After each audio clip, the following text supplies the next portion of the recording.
So we're going to talk about engagement programs today. I'm Andy Corona. I'm one of the MUG leaders. I'm also a member of the inaugural class of your List 50. We're in the second class now. And I work at Revenue Pulse as a Marketo consultant and also consulting in visible and attribution. So engagement is one of my favorite areas inside of Marketo.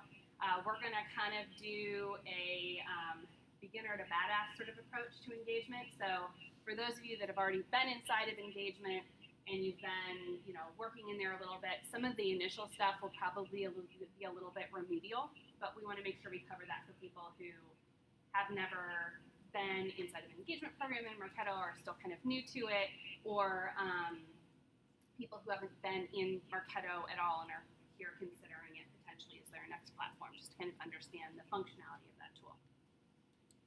All right, so we're going to cover the basics, as I said, actual setup of the platform. We're going to talk about reporting. Then we're going to go into some advanced nurture setup. We're going to talk about nurture and sales and that relationship and kind of fostering the best possible relationship you can have there based on your build.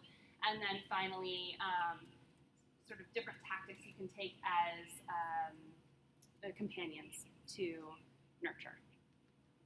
I will say, for those of you that have been here before, you know that we like to keep this pretty conversational. So rather than having me standing up here talking at you for the next 40 minutes or whatever it's going to be, if you have a question in the middle, obviously we'll have time for Q&A at the end, or you can come talk to me afterward. But feel free to raise your hand or throw out a question and be like, hey, I want more in this, or can you talk more about whatever this is? Because I always find I forget my questions by the end, or they don't make sense after I wrote them down. So. All right, so inside of Marketo, there are 4 program types that are basic. You have your default, right? You have your event, you have your send program, this little mailbox guy, and then you have nurture. And nurture is its own beast. It has a different setup, and it's essentially designed to be sort of out-of-the-box, automated, what we used to call traffic cop, right? So this is designed to have a much more robust, mature way for saying who gets what email and when in a longer journey with the brand, and not having to have you forced to architect that yourself. So the upside of this is it's automated. The downside is it can be a little black box for some people. My very first Marketo instance, which I started building in like 2012, when these were rolled out during the time I was at that company, I remember my VP of sales came to me and she wanted to be able to look and see exactly which email one person in the nurture program was going to get next. And I was like, I can build this so it will tell you, but like out of the box, it's not going to tell you that. Sorry, not sorry. Okay, so basically when you're trying to decide for nurture versus drip, this is something I see a lot with my clients. They'll come in and they'll say, I need a nurture program. And I'm like, what do you need to do exactly? Spell it out for me. And they'll say, well, I have these 5 emails that I need to send them after they do X, and I need the first one to come exactly 3 days later, and then this one, and then this one, and then this one in this exact order, and they're just going to get these emails and nothing else. I'm like, that's drip. That's drip. That's not nurture.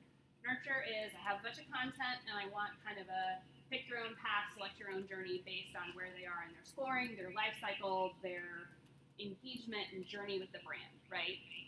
So if you're looking for something where it's just a progression, that would be drip. I can totally talk to you offline about that. Engagement is going to be a little bit more, I always like to think of it as, do you guys remember, I think the game was called Plunko, where it had like a big jar with all these sticks in it and marbles, and you pull the different sticks out and different marbles would filter down at different paces. I think the goal was to keep the marbles in as lunch. I don't remember what the goal was. But anyway, the point is the sticks are the emails and the leaves are the marbles, and each thing is going to go in its own place at its own time. No one's going to take necessarily the exact same journey every time. Okay, so looking at an engagement program inside of Marketo, they are composed of a dashboard with streams. This is where the content goes, and these have cadences, which are basically just a scheduled, repeatable time when casts or sends go out. You can add more streams. I think the max number on this is 25, so you can have plethora number of streams, but basically what you want to do here is think about how content is going to flow through the journey where they are, and what content you want to make available for what audiences you're setting this up. So these are sort of the basics of it. It still has our members tab that we're used to, and kind of that standard dashboard at the beginning. And then once this has run, you're going to have a reporting dashboard, right, for you to kind of show you how overall your program's performing. All right, so a little bit of definition setting first. So audience, obviously, this is the members of your engagement program. Engagement means interaction with local email in the Nurture program. So when we talk about engagement, we just mean local engagement, even though it's called an engagement program. Your stream is basically your list of assets, your emails and or programs that you're going to be using. And the 25 limit per program is to streams, not content. The cast is the send that's scheduled, so you might have a weekly cast, you might have a monthly cast, you might have one every 3 weeks. It just depends on how you set up your cadence. And that is the daytime and frequency of a cast for that stream. So that is set. I've seen some where people will try to like pause someone or move them in a different stream or whatever to kind of change up what days and times they get an email. Marketo has yet to introduce a truly variable cadence for this, unfortunately. So you are kind of going to be set with them getting it 8 a.m. Thursday once a week or whatever it is that you pick. Transition rules. So these are basically your logic for how people move from stream to stream to stream. You don't really need one for the first stream because they're going to enter that as part of the program, right? But you are going to need it for moving from stream 1 to stream 2, etc. All right. Program statuses, these should be familiar to you for any other, these should be familiar to you for any other Marketo program. So these would be on your send program, your delivered, opened, clicked, etc., right? For webinar, registered, whatnot. There are a number of different ways you can use your program statuses for engagement. We can talk about that a little bit. Paused, normal, this just determines whether someone is active currently in a stream to get content or you've paused them from receiving any emails for a specific reason. Let's say they became a member of an opportunity.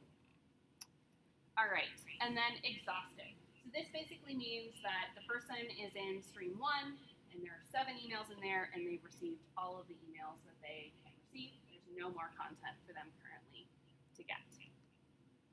All right, so let's talk about Nurture setup. So before you set up your Nurture, you really want to think about your strategy for Nurture. Who am I nurturing? What's my overall end game goal with nurturing them, right? And then what's the content that I need to support that? So I've seen a variety of different builds on Nurture over the different years, all sorts of different things. From we have a new product that we're launching and we want people to sign up for a sample test kit of this physical product and also a demo for us to come on site and show them how to use it. And we're going to take the value propositions for this product and turn those into Nurture streams and move them through based on their interactions with the email, to one that is, hey, here's content for people who are just getting to know the brand and we're going to track them through the life cycle all the way to buy and transition them to content that's more buyer focused the higher their score gets, right? So you can either end of the scale on it. All right, so you want to do a content inventory. This is probably going to actually be the biggest, most heavy lifting part of your entire process, right? I have a client who's going through this right now who went into every single piece of content they wanted to use and found that the links were going externally or things were broken or there were major typos and grammatical issues in the blog post, right? Like, they ended up taking them about a month and a half to 2 months just to square away the content to even start writing the emails and building their Nurture. You need to make sure you know who your audience is. You can do a broad one if you really think that's going to speak to your audience base, but in a lot of cases, your Nurture needs to actually say something to the people that you're talking to, and it needs to be just niche enough, but also broad enough to match, right, a large enough pool. You're not going to put 5 people in a Nurture program, right? And then finally, you want to think about what your KPIs are going to be for success. So how are you defining success for this engagement program? Is it that people are creating a demo? Is it opportunities? Is it that people filled out this form? Is it just opens and clicks and kind of those more vanity email metrics? Is it the engagement scores we're getting off of the emails that are going out, right? It might be a combination of those things, but you want to make sure you have that really nailed down. You draw that line in the sand so that you can benchmark and then use that to improve. Okay, so to create an engagement program, you're just going to go ahead and do the normal right-click, create a new program, select an engagement. The only option there, unless you've gone in and modified things, is nurture. After the program is created, there's one thing I always go and do first, and that is, you'll notice right there I'm moving the cursor. So that's, I sync it over to a Salesforce program so that it's synced and that's done. I have to think about it. Second thing I do is I go and I turn the sucker off, right? This is my safety, so that if I accidentally put all the other things in that need to go and have a cadence scheduled and it goes, it won't actually go because it's not turned on, right? This is my don't do something stupid.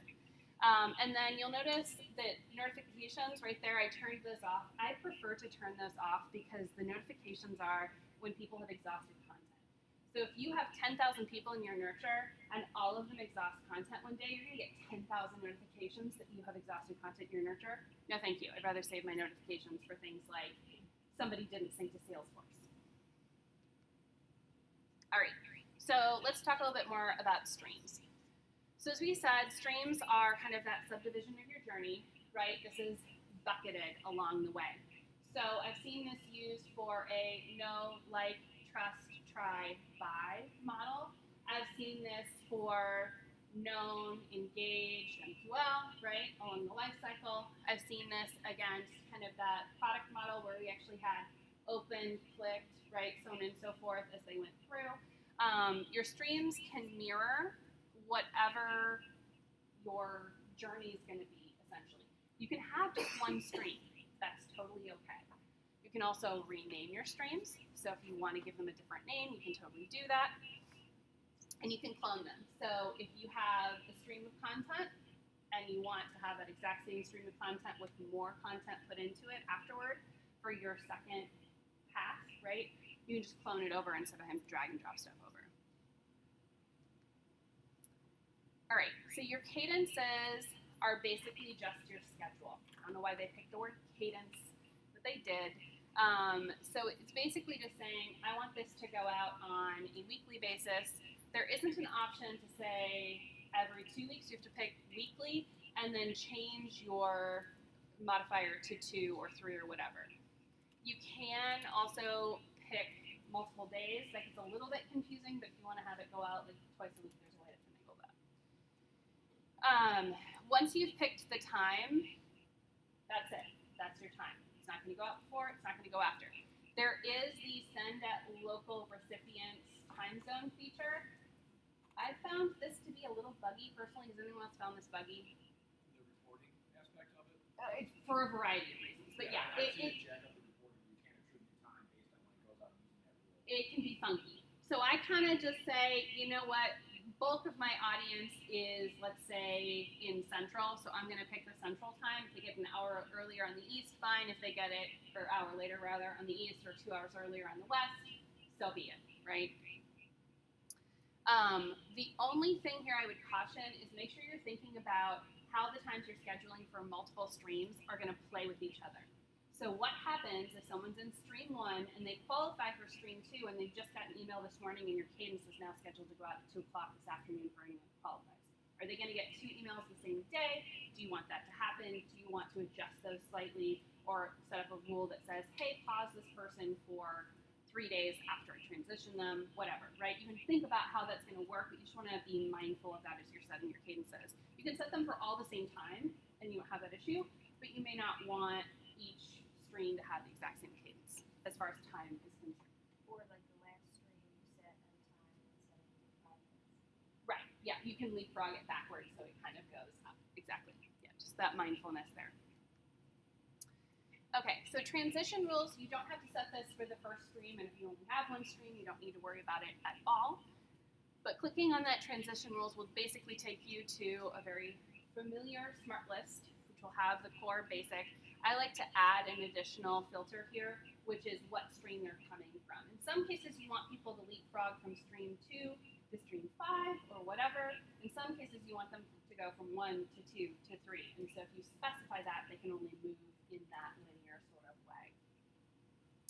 And then you might choose to have them moved based on score or behavior. Might choose to have them move based on, let's say they opened or clicked an email, although I will caution you with bots, that's not the most reliable rule here. There's a variety of different things you can choose to have them move on. Statuses within the program, right, whatever it is you want to do there. All right, so assets. We're going to start with just the basic, which is the idea of the local asset, so the email. You can build as many emails as you want in here. You just drag and drop them over, and then you go ahead and activate them either locally, using the little gear there to activate. You can remove them from here if you want, if you haven't sent it out yet. And then you can activate in mass for all of them if you want to activate in one fell swoop after you have all your content in here. Once it's activated, that means it's viable and ready to go live, so make sure that you are happy with it before you activate it, because it could go out in the state that it's in once it's activated. The other thing to know here is that Marketo has a smart rule built into this that says the nurture program can only send a piece of content once. So if you have EM1 in streams 1, 2, and 3, you don't have to worry about setting up rules so that someone doesn't get it in stream 3 if they already got it in stream 1. It's going to automatically know that. It's going to say they already got this, and it's going to skip them the same way that it would in the just normal first streams. So let's say theoretically you have two versions of that same email, and in some way version A ends up in one stream, version B ends up in the other. In that case, that rule wouldn't apply, and we're actually going to cover that in advance. Yes, yeah. No, there are ways around it for sure, but base core logic is you can use the same local asset email across multiple streams, no problems. All right, and then your smart campaigns. So these will control movement from status to status, right? So if you're doing open, clicked, etc., if you are doing just member and engaged or influenced, however you want to set up those statuses, or those statuses are set up in your system by your admin for you. The smart campaigns can also be used to look for members or new members and add them as well. So if you have a subscription form that you're using, or you have some sort of other methodology there, you can look at that.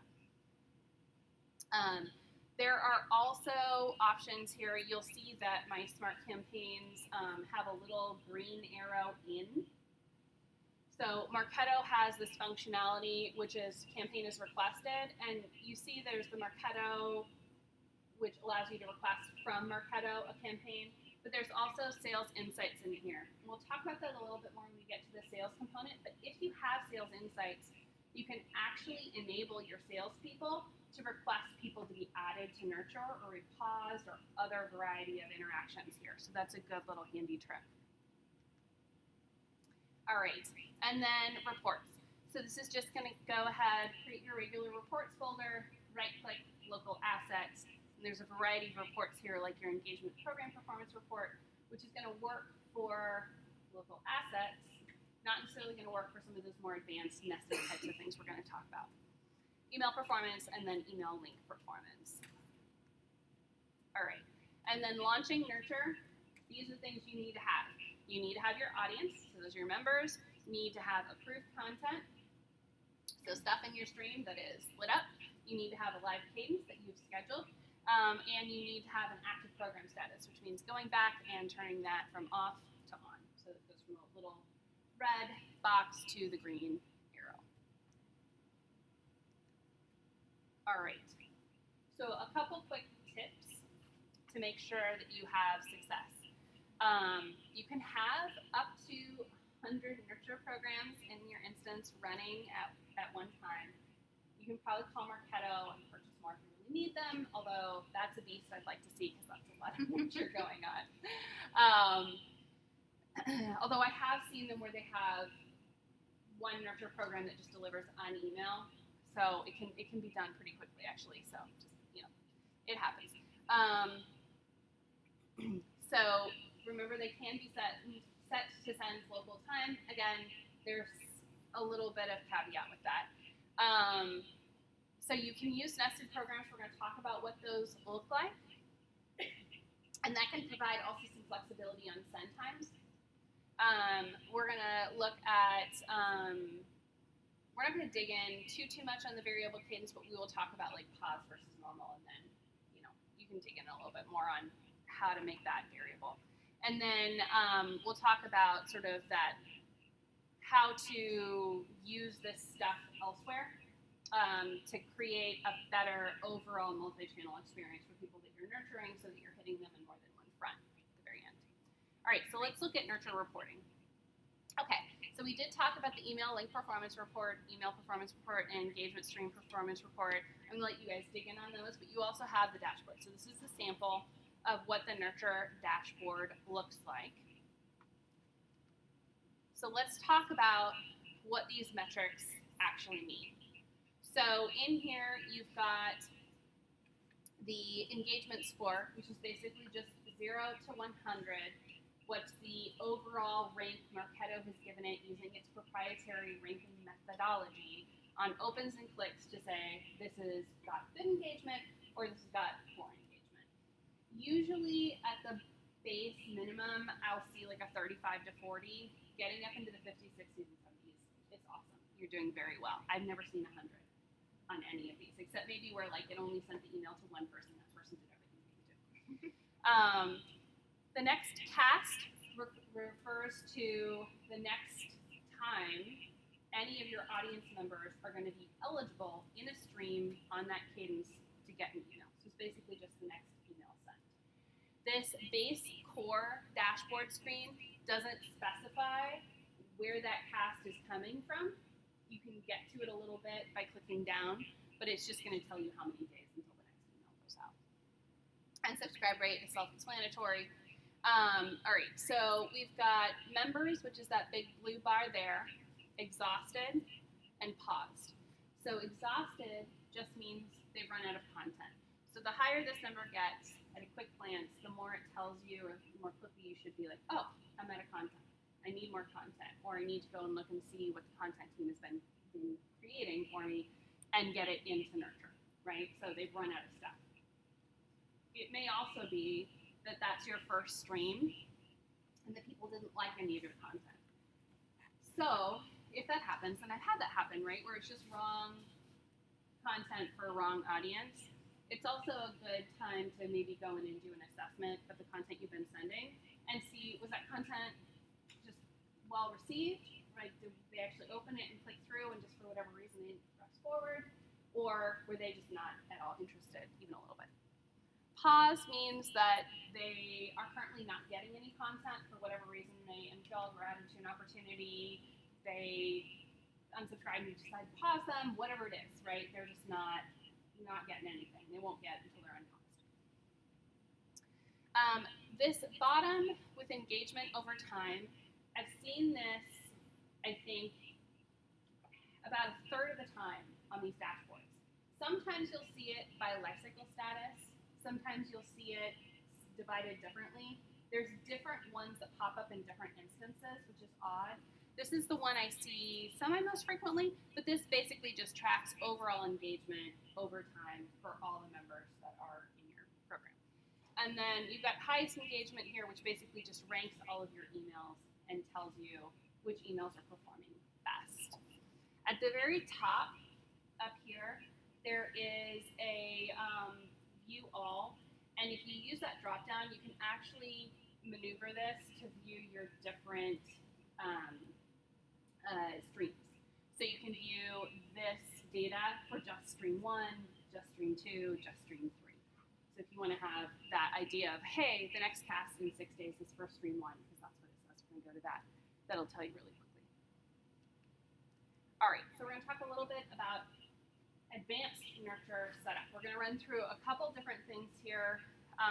None of these are necessarily the best or worst way to do it. They're just different options to give you flexibility inside of the system, depending on how your instance is set up and how you want to run your nurture. Okay, so scheduling availability. This is one of my actually favorite features within the streams. This allows you to say, I have a piece of content and I only want it to be available from this date until that date. So maybe your content's not evergreen, it's a blog post and you only really promote those for a month or 2 months or 3 months. Maybe it's something to do with, something around a webinar where the invitation is only open during a certain period of time or a different event. There's any number of reasons why you would set this up, but it basically makes the email ready to go on that day and time, but not before, and then it will auto decommission it afterward. All right. So advanced cadences. There are functionalities, as we talked about, inside the system that allow you to pause and unpause. And pausing and unpausing is a way for you to potentially make your cadences variable, right? So you can say, hey, I only want someone to get content every however many days. I don't want them to get it on the same day. So I'm going to pause them and unpause them on a separate schedule, right? And then I'll set up my internal cadence on the stream to support that. So whatever day they're live, they can get a cast, and then they won't get something again until they're unpaused. This is also very useful for when sales comes to you and says, I don't want you touching this person at all because I'm talking to them right now, and don't you dare send them anything that might make them want to buy something because that's my job, or whatever. I've heard that pretty much verbatim, so maybe I'm a little bit shell-shocked still. But the point here is being, no matter what reason you have to pause somebody, you can absolutely pause them. Most recently, I saw this used in tandem with a system where they were sending out emails and they didn't want to have their communication limits messed with on a certain day. They wanted to make sure this one email went out. And so they would pause everybody in Nurture that one day of the month to make sure that nobody got anything. They would absolutely for sure get this really, really other important email. All right. Retiring content. So there is a big X remove inside of the system on each piece of content in your stream. And you can use that, but I would only use it on content that hasn't actually been sent out yet. If the email has gone out yet and you no longer want it to be available for future casts and you can already schedule it as such, you can just go ahead and archive it. You have the ability to view archive after the fact, so if you remove it, when you remove it, you're also removing potentially your metrics, which you don't want to do. You still want to be able to see your reports for your opens, your clicks, everything else, right, in that engagement performance report. So by archiving it, right, you retain that without having it still be live in your stream. Okay, so Champion Challenger uses the standard A/B testing that's available on most emails. It is a way to test potentially whole email easily and quickly your subject line. And then you can set how you want to quantify success here, right? I call this a champion challenger and not an A/B test because unlike your typical triggered sends or your actual send programs, this does not automatically declare a winner. You have to go in manually after the fact and look at the champion challenger and declare the winner yourself on nurture programs. So it is a way to do A/B testing either on the whole email and subject line, right, or other variables. But it's not necessarily the most robust and it's not automated. There isn't really an automated way in here. For a different form of A/B testing, you can use a nested send program. So this will take your B into account as a whole email. So let's say you're testing, your CTA or a specific line of text that's part of your call to action. And this, you can use a random sample send to send to part of your audience. Dragging this over into your stream as an entire program will then allow you to pick that smart campaign, and it's going to use that smart campaign to actually send. So it's going to send your A and your B. The thing I like about this is that in the email performance report, I can actually see both, and I can compare all of my metrics. So it shows me all of the opens, all of the clicks, everything in full view, and it's not just one metric I have to make my decision on. So it really gives me the ability to compare at a deeper level, although there is a little bit more complexity around that. All right, another example where you might need to do something like this is when you switch templates or you have a forced duplicates scenario. So years ago, I had a whole rebranding thing that happened, and suddenly all of my email templates were gone, and I had new email templates that I had to put in my existing nurture program and make sure that somebody who already downloaded the, whatever case study didn't get that same case study a second time and go, wow, these morons don't know what they're doing. So you can, in this instance, create two smart campaigns, one that sends and one that looks for people who are a member, right? So if they've already opened email A and you now want them to get email B, this is basically just looking at the logic of, hey, they're not already a member of this program, so I'm going to send them the email. So this is a way to deal with branding changes, template changes, or other forced duplicates if you need to do that.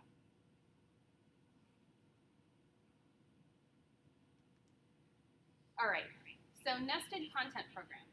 In addition to content programs that are, or programs that are nested inside of your nurture program, you can also drag over entire programs, events, content, etc., into your nurture and use that in place of local content. You might want to do this if you're really focused on your content. You want to make sure that everything associated with that content stays just in one place and isn't disseminated across the system.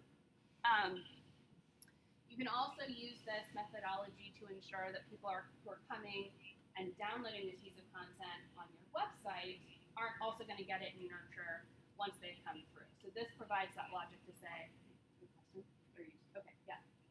So off of the top of here, it looks like the content that we're using is largely that emails, correct? Sure. So how about would you say that like a landing page or a piece of content that's posted on the landing page fits into the usage of a this type of program? Yeah, so in this case, let's just say you had that Marketo landing page with the form on it, right?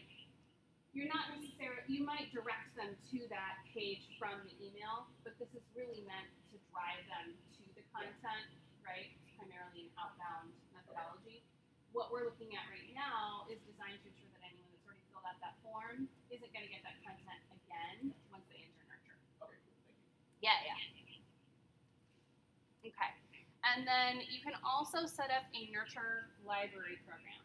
So this is a separate engagement program that's its own deactivated beast that's never going to see action, right? It's never going to be out in the trenches. It is designed only to provide a house for your nested programs. I like this a lot for a couple reasons. Now, I like using your actual content program, but I like this because it allows you to have a nested nurture channel with all of your open and sent metrics inside of it, right? So you have those metrics on that small sub-program. And then also, it allows you a one-to-many usage. So if you have, let's say, 20, 30, let's say you're using all 100 of those available nurture programs, what happens when someone comes to you and says, we've updated this white paper, it's totally different, can you update it in Marketo? Well, let's say you used it across all of those streams and you have independent emails for each and every single one of those. Say goodbye to your Christmas break and probably the rest of your life for the next 3 months, right? If you had to go in and update all of those. Using this methodology, you have one email that's pulled into using that program every single nurture where you need it, and you only have to go and update one email. So this keeps it really, really simple, as does using the content program that you then drag and drop in. All right, so let's talk about communicating nurture to sales. All right, so sales, in my experience, I love them. I actually started out as a salesperson before I found my way into SFD admin and then later Marketo. But it's my experience, and I say this of myself more than anything. The best way to get me or any salesperson that I've ever experienced to do anything is to make it really, really easy for them to do, not something they have to think about, something that helps them when it comes to their bonuses or commission to go up. And essentially is something that they can just layer into their rhythm without having to think about it, right? So with this, we've got a couple things. One is Sales Insights. This is the plugin that happens on your CRM side. Its most robust version is inside of Salesforce. And essentially, this allows you to push over interesting moments, which are additional tidbits or inflection points that might be important for the salesperson to be armed when they're having conversations with leads. And also the request to campaign. So we talked about this. So inside of the Sales Insight Visualforce module that lives on the assets for the detail pages for account, contact, etc., there's a little drop down in the upper right corner. And there's actually a request to campaign. So if you've enabled campaigns that have that request to campaign for Sales Insight, this will give them the option to say, hey, I want someone placed in nurture or I want to pause them. You can also obviously use automation inside of Salesforce and Marketo to automatically pause looking for basic things. But yeah, no. Does that exist in Dynamics? It may or may not. Dynamics is kind of a funky beast. Oh boy, is it? Tell you what. So Sales Insight Alright, is I'll a new look. feature with Dynamics. They do have it. Did they add it? Okay. They So just added like 2 months ago. okay, because back when I was using Dynamics, you couldn't even push over activities. Yes, Sales but Insight. I think like now they do have. They actually have it Do they have it? Okay, under, cool. under an AI system called for like Sales Insights. Okay. But also, I don't know from the Marketo side if they have the ability to do campaigns, like request campaigns from Dynamics. Because Yeah, that's why I'm a typically- little Dynamics. I don't want to like draw a line in the sand and say yes, you absolutely can, right? Because Yeah. that one's. I'm a like, CRM developer, Dynamics CRM developer, so Yeah, yeah, yeah. So you, it's my piece of cake. all right. So if you are in Salesforce, logging activities, which then push over, which someone can search, is another way to communicate, different components of where they are in nurture. If you want to do that, that's not for everyone. The bigger your organization, the less likely I am to recommend that. But if you're a small, little organization, this can be really useful. Scoring. So I do a lot of scoring based on status changes inside of programs, right? So if I'm looking for status changes inside of nurture and something specific happens where I'm passing that to scoring, in some cases it makes sense to have a field with score change last because X, Y, or Z. I just had a client that requested this not too long ago. So this was an easy way for them to see that nurture had been kind of the last thing that had touched them before MQL or whatever it was. And then fields. So different specialized fields inside of your CRM where you're passing data over can also be useful depending on the size and nature of your organization. I used to have a number of fields that I would create which were not visible on the normal just layout page, but then I would build reports off of those and then link those reports on like alerts that I would send to the salesperson, things like that, so they could go in and click through and see where they were. So using time date stamps for tokens, right, or other tokenization or values to let them know, hey, they're in this stream at this time or whatever it is. If they want that little bit more of that control or kind of like that VP of sales who wants to know exactly what the next email that they're going to get at a certain time is. I also used to have, back then, a Google sheet that I had which had each stream column and what content was in it and what order. So if she really wanted to go sleuth it out, she could figure that out. All right, so let's talk about companion nurture tactics. The big one that I really like inside of Marketo is called AdBridge. How many of you have used AdBridge before? AdBridge is one of my favorite little hidden gems. The only thing I don't like about it is not automated. I really, really wish it was. But basically, what AdBridge does is fairly basic functionality. In LaunchPoint, you set up an integration with one of your advertising platforms, and then you can come back in and in any list. Now, bear in mind the list does need to be long enough to meet the criteria of the advertiser. So, for example, LinkedIn requires a list of 300, etc. But you can directly push your list that you have, so let's say for your stream one, into your advertising platform, and then retarget or do different advertising in tandem with the type of content you're promoting inside of Nurture to them outside of your Marketo system. So maybe email's not their jam, maybe you're more likely to reach them on, let's say, Facebook, right? So as long as there's a match, you can target them in both places. Leveraging this along with the content program which you're pulling in, or that sort of different nested content library, if you're tracking their engagement or exclusion also with the content program, will then also ensure that if they already downloaded that content externally and came in and now are actually looking for your emails in their inbox, that they're not going to get that content a second time. All right, questions?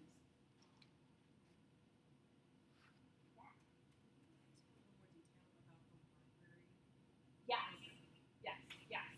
So the library program is a single engagement program with a second program inside of it, which I usually call Nested Nurture, which is just a default program.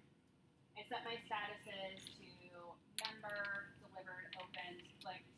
I have an engaged CTA, but I also like to put in there so I can differentiate, right? Sometimes bounced, unsubscribed, and then what I call excluded, which are basically just people that have already got it, don't need it.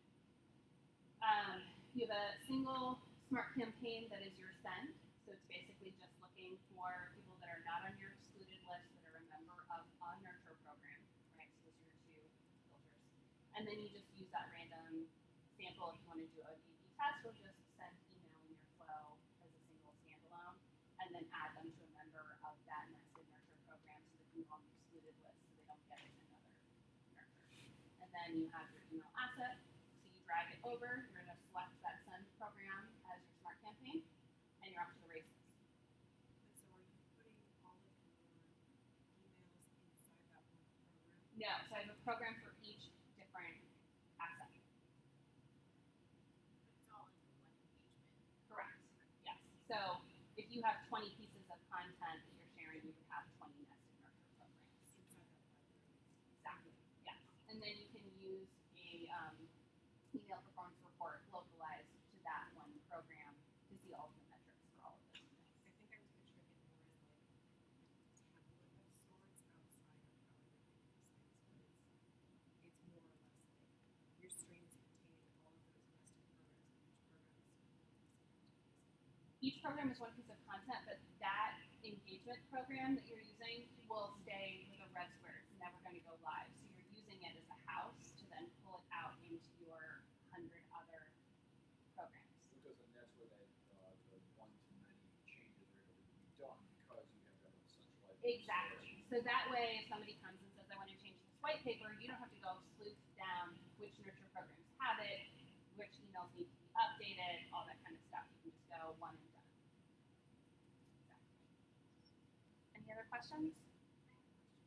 Yeah. You mentioned something about someone not receiving saved content if they like converted off, a form on your website. Yes. Like how does that because it's not an email, it's a form. Yeah. So if you're using either the library or you're using your content program and pulling the whole program in, Okay. it's using a smart campaign. And the smart campaign criteria are basically just member of engagement program, not member of content program. So that way, if they're already a member, they're automatically excluded from getting that email. And I can even if I go in and pull them in, I can still create the same smart campaign. Exclude them, right? You Or could, no? but you need to have an actual program to drag in to have that smart campaign to activate as your send controller. Okay. Is it still true that if someone doesn't meet a qualification, they get stuck like in the stream? Like if they like somehow get disqualified for sending the next email in the stream, like they're stuck there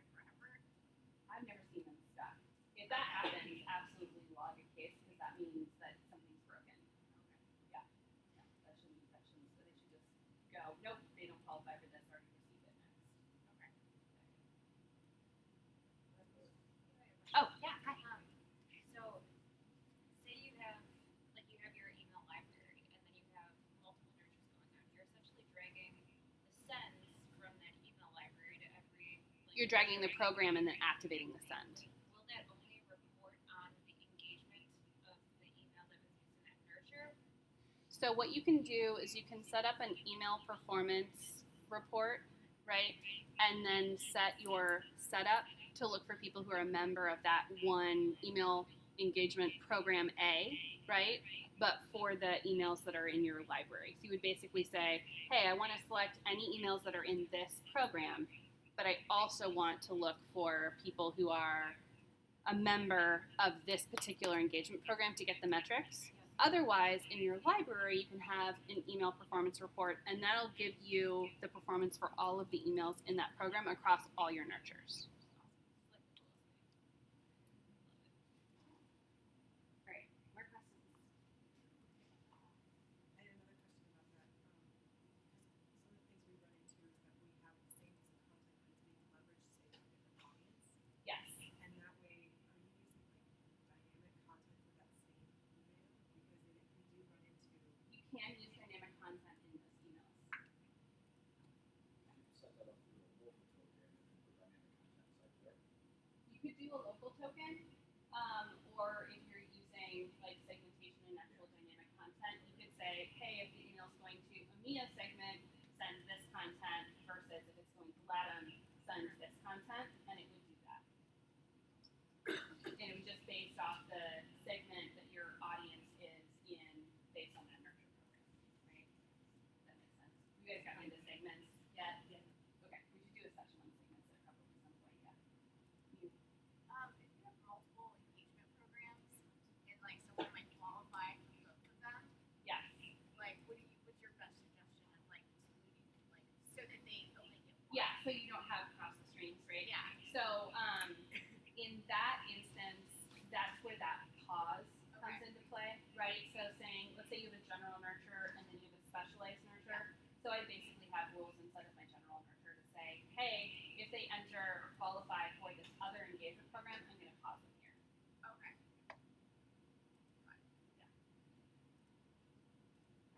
More questions? And you can ask me after you don't have to, you're not a hand raiser. So also with building these out, it sounds like Yeah. email is the most important asset. You don't need to have a 3-month roadmap. I mean, you can figure out your email morning off and still update your stream in real time. Relatively speaking, it is maybe not an issue. Relatively. Yeah,